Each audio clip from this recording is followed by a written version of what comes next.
محمدا رسول الله أشهد أن محمدا رسول الله حي على الصلاة حي على الصلاة حي على الفلاح حي على الفلاح الله أكبر الله أكبر لا إله إلا الله.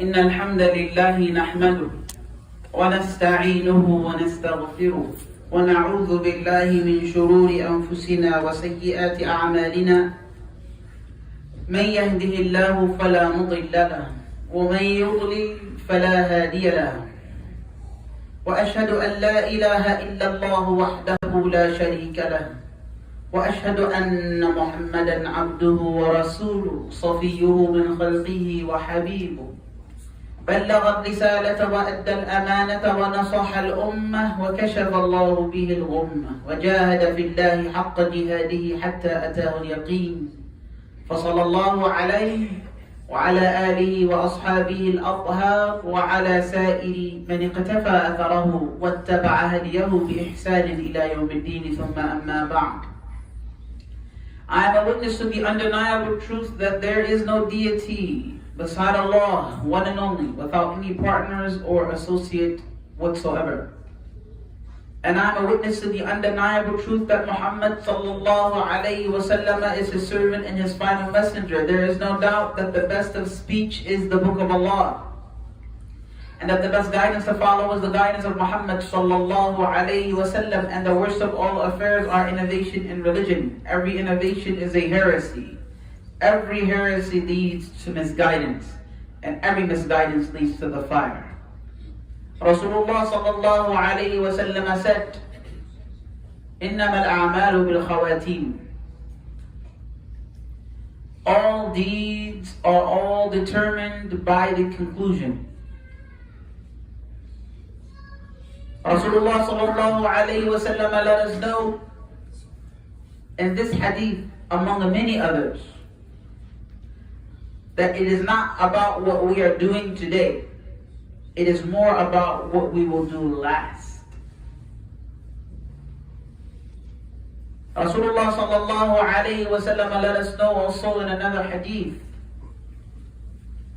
about a person يَعْمَلُ بِعَمَلِ أَهْلِ الْجَنَّةِ, doing the deeds of the people of paradise, حَتَّى لَا يَكُونُ بَيْنَهُ وَبَيْنَهَا إِلَّا ذِرَاعٌ, until there's only thing left between him and paradise is an arm's length. هذا الذراع. فيسبق عليه الكتاب. What Allah had predetermined will come to pass. فيعمل بعمل أهل النار فيدخلها. Now, in another narration, Rasulullah alayhi salatu wasalam said, فيما يبدو للناس, meaning this person is pretending to be from the people of paradise. He and she are pretending to commit to the deeds of people of paradise. Like Abdullah ibn Ubay ibn Salul, the leader of the hypocrites, and others like him, they were pretending to be Muslims. So that person is doing deeds that are apparently leading them to paradise. Then Allah will allow the reality to settle, and that person will commit to what he really and she really wanted to do, which was the actions of the people of hell, and then enter it as a result. Rasulullah alayhi salatu wasalam mentioned about the person يَعْمَلُ بِعَمَلِ أَهْلِ النَّارِ, committed to the deeds of the people of the fire, حَتَّى لَا يَكُونُ بَيْنَهُ وَبَيْنَهَا إِلَّا ذِرَاعٌ, until there's only arm's length between him and hell. فَيَسْبِقُ عَلَيْهِ الْكِتَابِ, what Allah had predetermined to happen will happen. فَيَعْمَلُ بِعَمَلِ أَهْلِ الْجَنَّةِ فَيَدْخُلَهَا, he will then commit to the actions of the people of paradise and then enter it as a result.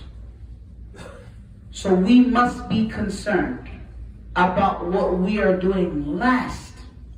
What are we ending our lives with? Now you might say, We don't know when we're going to end our lives. We don't know when Malakul Maut is going to come. So how are we going to know when we should get our things together? How are we going to know when we should be doing good? How are we going to know if we have had a second chance or not? You won't. Neither will I.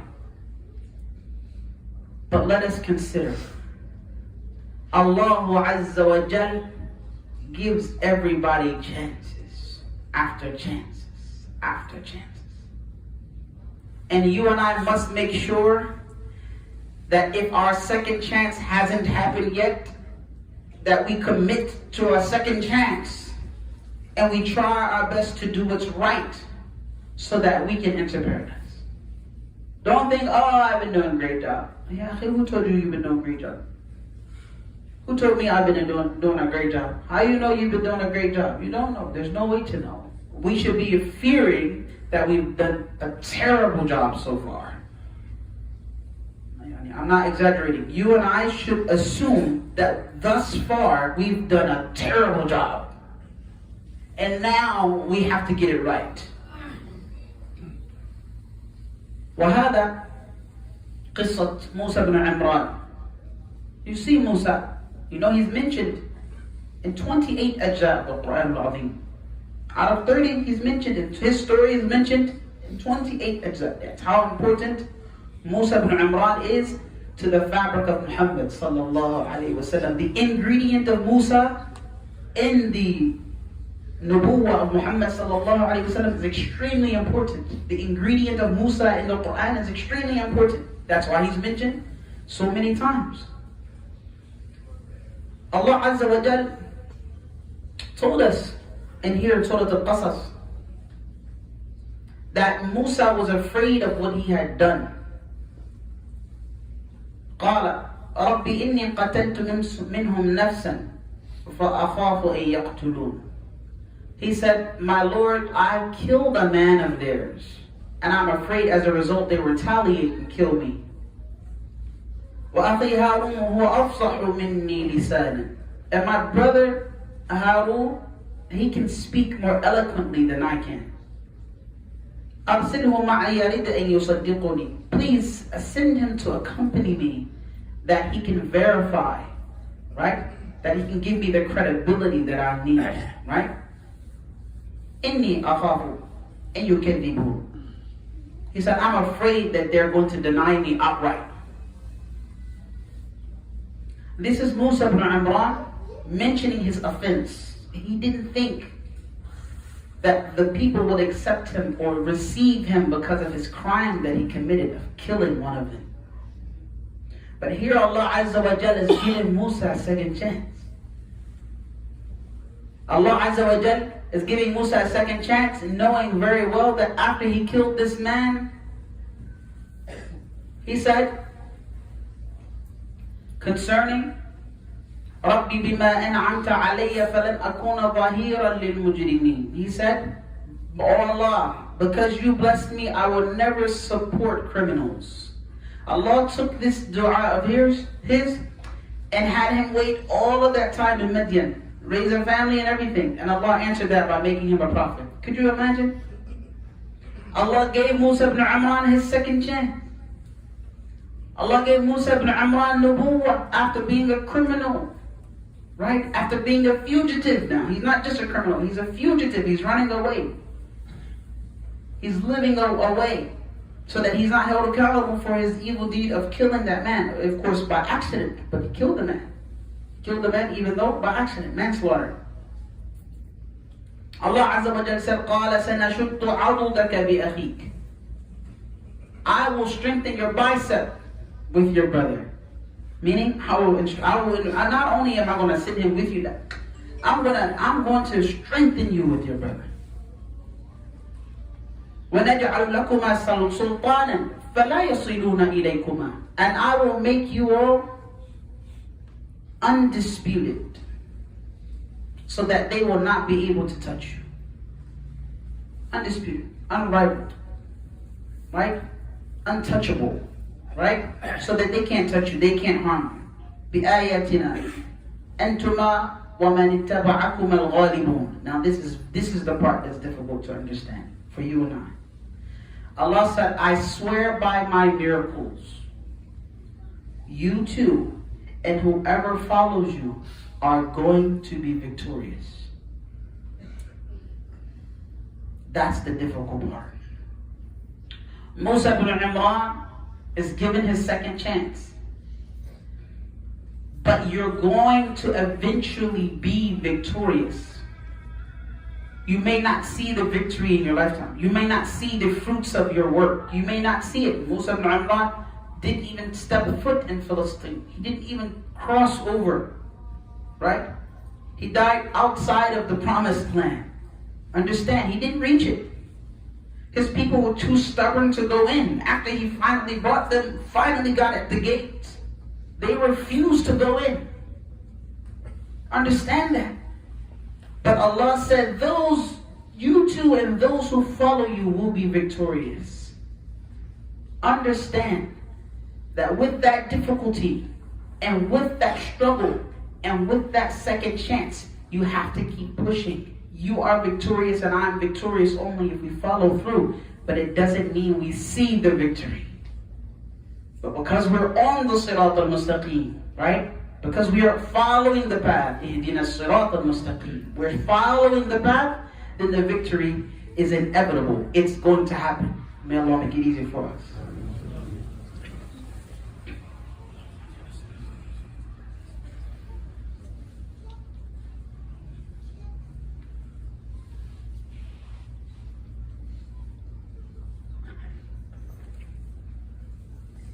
الحمد لله رب العالمين وأشهد أن لا إله إلا الله وحده لا شريك له يتولى الصالحين وأشهد أن محمدا عبده ورسوله أرسله الله رحمة للعالمين صلى الله عليه وعلى آله وأصحابه أجمعين.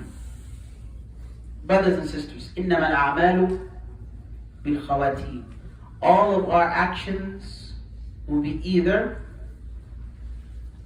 positively reinforced, sealed with a good seal by the end of our actions, by the last of our actions, or the last of our actions will prove that we were falsifiers, that we were hypocrites, that we were lying to ourselves, that we were faking it.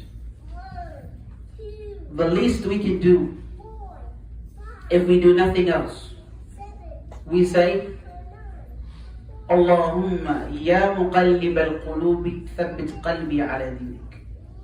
Oh Allah, the one who allows the hearts to flip and to sway, to change, make my heart firmly established upon your religion. At the least. And Rasulullah alayhi salatu wasalam used to do this a lot. He used to say this a lot. Allahumma ya muqallib al-qulub thabbit qalbi ala dinik. Allahumma ya muqallib al-qulub Ya musarrif al-qulub sarrif qalbi ila ta'atik. He used to say, oh Allah, the one who allows the hearts to go in different directions, make my heart in the direction of your obedience. Sarrif qalbi ila ta'atik. So that we end all of these deeds with goodness. May Allah Azza wa Jalla help us to see the end with the righteous end. Allahumma ahsin lana al-khitam ajma'een. We've seen the brothers in Morocco. I've heard in Indonesia as well, many places. Earthquakes after earthquake, people alive. Libya, the floods of Libya. The warfare, the turmoil, the civil strife that we see. People are alive one day and thousands are dead the next day. You never know.